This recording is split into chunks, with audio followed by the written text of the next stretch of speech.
Бір ауруханада екі қарт жатыпты. Екеуінің науқастары бір болғандықтан бір бөлмеге жайғастырылыпты. Тек бірі терезенің жанында, екіншісі есіктің дәл қасында жатады екен.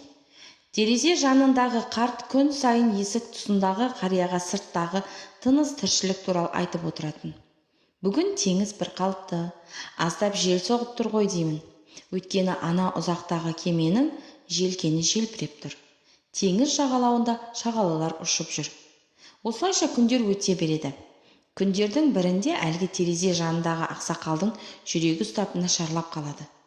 Әдетте бөлмедегі қоңырау түймесін баса қалса дәрігерлер жетіп келетін. Ал бүгін қасындағы қарт дәрігерді шақыртатын түймені баспады. Өйткені терезеден дүниені өзі көре алмай, тек көршісін тыңдаумен ғана шектеліп жататын. Сол есіне түсті ме? Шайтанның сөзіне еріп, қоңыраудың түймесін басуға құнттанта қоймады.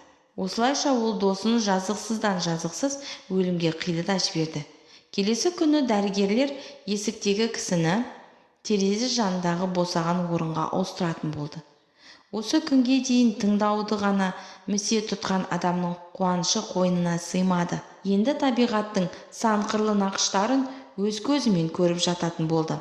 Орнына жайғаса салып, басын көтеріп терезеге асыға мойын созып еді. Арғы жақта қара қабырғадан басқа еш нәрсе көрінбеді.